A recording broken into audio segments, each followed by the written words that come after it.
Robert Griffiths, General Secretary of the Communist Party.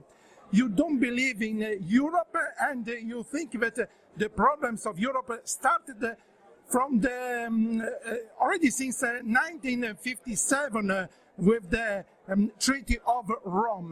That means that Europe in itself is not democratic. It's not an evolution, anti-democratic evolution of the last decades. Also, the origins were not democratic for you. Well, we believe in internationalism, we believe in Europe, we believe in the world, but we don't believe in the European Union because, as you've just said, from the Treaty of Rome onwards, it's been a construct of big business.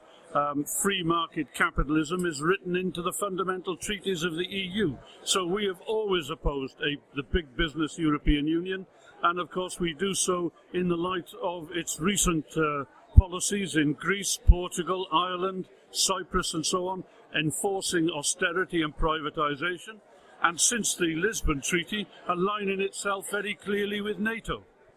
So the present austerity was written already 60 years ago? Well, monetarist economics is certainly now written into the fundamental treaties of the EU, and those treaties cannot be amended or reformed without the unanimous agreement of all member states. So we're very clear. We counteroppose the internationalism of working people, the struggle for social justice, the struggle for peace. We counterpose that to the European Union because it stands for the direct opposite of all those things.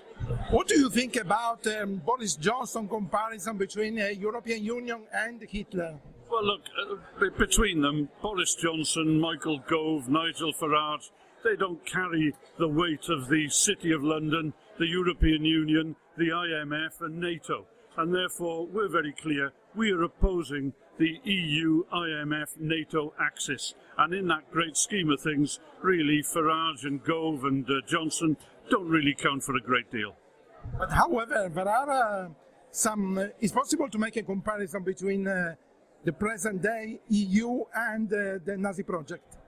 Well, no, I think the Nazi project was something in a totally different set of historical circumstances. So we wouldn't draw direct parallels of that kind. But certainly German monopoly capitalism is a very, very powerful force within the European Union.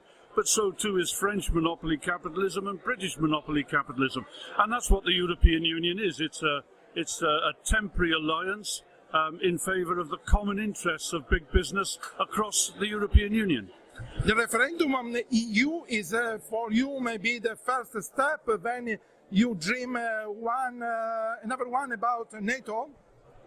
Well, of course, we've always been opposed to NATO, which was a Cold War construction from the beginning, aimed at socialism internationally, and aimed at socialism at home, just as the European Union is. That's why we talk of a European Union, IMF and NATO axis. They represent the same fundamentally reactionary imperialist interests, and that's why we're urging a vote against those interests on June the 23rd. So if Vote Leave succeeds, is it possible to imagine another referendum about NATO, or is it utopia? Well, I think the priority then would be to get rid of this Tory government. A defeat for Cameron and Osborne on June the 23rd would plunge the Tory party into an even deeper crisis. And then our priority then would be to remove that government and try and get a left and progressive government elected in its place.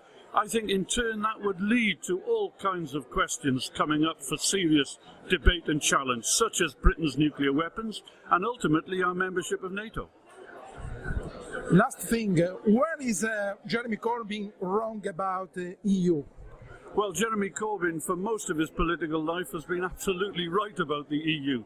That's why he opposed it in the 1975 referendum, and that's why he's voted against every one of the reactionary EU treaties ever since. But look, he's in a very difficult position in the Parliamentary Labour Party. He's part of a small minority who have consistently opposed the EU and consistently opposed NATO. So we understand he's in a difficult position, but I have to say, I don't really think his heart is in the kind of pro-EU stuff that he's now coming out with.